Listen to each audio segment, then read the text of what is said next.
We have long entertained the romantic notion that the universe is a stage built for the players. We cling to the delusion that our lives, our tragedies, and our individual existence are the point of the cosmic exercise. We look at the stars and see destiny. We look at the Force and see a guardian.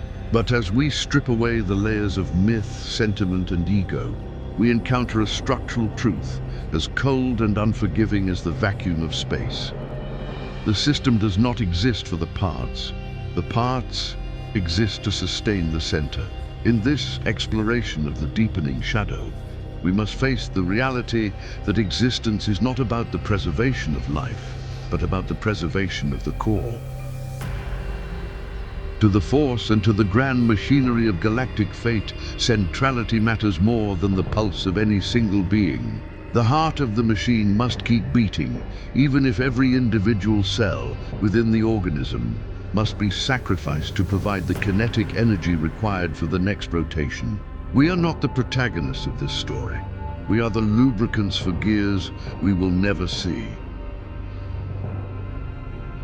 This is the hidden geometry of power and providence.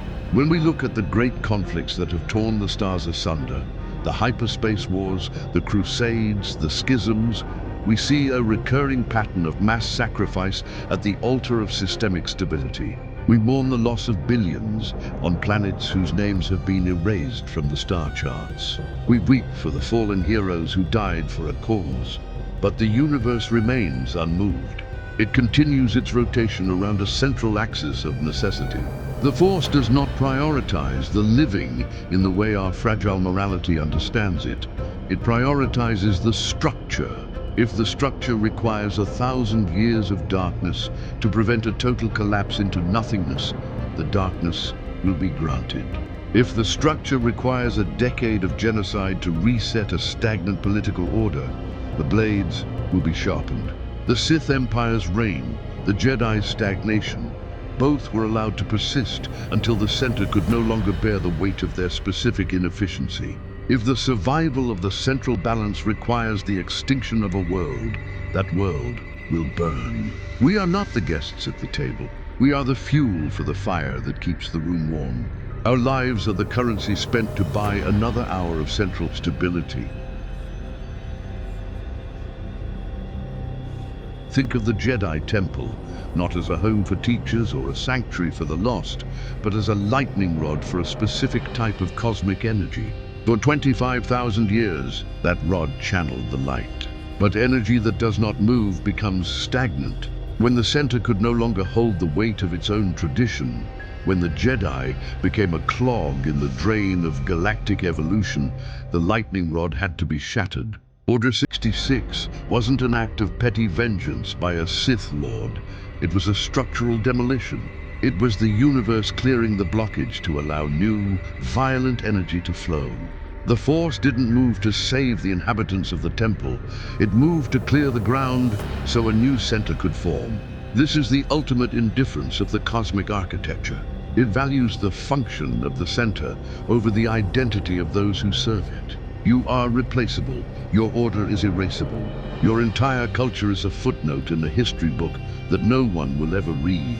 As long as the central equilibrium is maintained, the cost, the staggering, unthinkable cost in lives, is considered a secondary concern, a rounding error in the calculus of the infinite. This principle of centrality is the reason why history repeats its most brutal chapters with such mechanical precision. We wonder why we cannot escape the cycle of war and rebirth, why every victory seems to carry the seeds of its own eventual defeat. It's because we are trapped in a system that is constantly recalibrating itself around a shifting center. The Force is not seeking a happy galaxy. It is seeking a functional one. A functional galaxy is one where energy flows, where the scales move, and where the core remains intact. If your life is in the way of that flow, you will be moved. If your civilization has become a drag on the central momentum, it will be discarded. Worlds like Alderaan or the Hosnian Prime system weren't destroyed for hate alone. They were excised like tumors to force the momentum of the galaxy back toward a new equilibrium. The architecture of survival is built on a foundation of discarded lives, a vast and silent ocean of those who were deemed not essential to the core's continued existence. The machine does not care if the fuel is screaming as it burns. It only cares that the combustion produces thrust. We see this most clearly in the way destiny treats its chosen instruments. Those who stand at the center of the storm, the Skywalkers, the Palpatines, the Kenobis, are often the ones who suffer the most. We envy their power, but we fail to see their chains. Their lives are not their own. They are the public property of the cosmic engine. They are forced to endure trauma, loss, and radical transformation, not because it makes them better people, but because it makes them more effective tools for the center. The Force didn't care if Anakin Skywalker was happy or if his heart was broken on the sands of Tatooine. It only cared that he performed the function of the reset. His fall to Vader was not a tragedy to the universe. It was a necessary pivot. His redemption on the Death Star was not a triumph of love. It was the closing of a circuit. It doesn't care if Luke Skywalker spent his final years in lonely exile. It only cares that he acted as the bridge to the next era. Once the crossing was complete, the bridge was no longer needed. The system discards its most powerful components the moment their utility drops to zero. Even the most legendary beings are just decorative ornaments on a machine that would continue to grind forward even if they were crushed under its gears tomorrow. To understand the architecture of indifference, we must understand the thermodynamics of existence. Every action in the galaxy creates friction. Every war, every peace treaty, every birth and every death generates a specific type of heat. In our arrogance, we call this heat meaning, we call it spirit. But to the system, it is simply the cost of doing business. The center must hold, and the friction required to hold it was paid for in the blood and tears of the periphery. We are the periphery. We are the inhabitants of the outer circles, dancing around a flame that doesn't know our names and wouldn't care if we were extinguished in an instant. We spend our lives trying to build something permanent in a universe that views permanence as a threat to flow. The survival of the flame is the only thing that matters. If the flame requires the forest to burn, the forest will burn. If the flame requires the dark to swallow the light, the suns will go out. As we look into the silence between the stars, we must recognize it not as an empty void, but as a graveyard of the non-essential.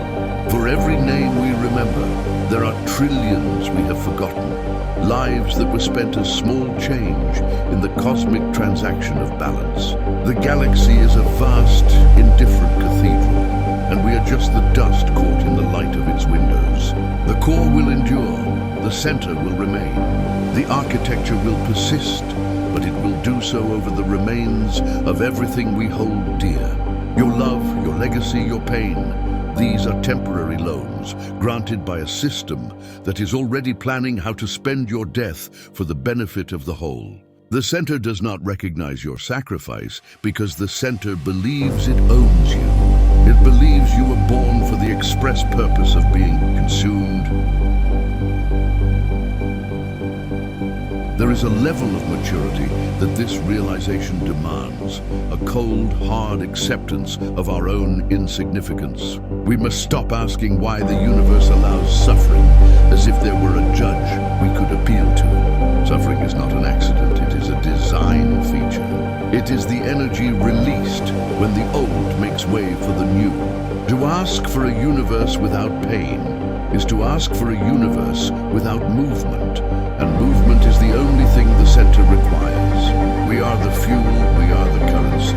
We are the disposable cells of a cosmic organism that is indifferent to our screams. Once you accept that the center matters more than your life, you stop being a victim of fate and start being a witness to the machine. You realize that your destiny was never about you. It was about the architecture. It was about making sure that, when the last star flickers out, the core is still there, cold and perfect, having consumed everything else to stay alive. Look at your hands. Feel the heat of your own skin. That heat is being harvested. Every breath you take is a withdrawal from a bank that will eventually demand full repayment with interest. The architecture of indifferent survival is not a theory.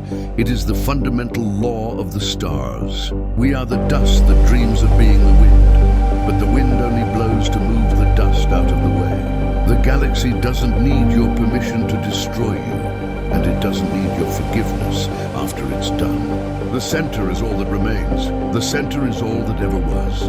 Everything else is just a flicker in the shadows of a grand, unfeeling design. Your life is a temporary loan, granted by a system that is already planning how to spend your death for the benefit of the whole. The center is all that remains.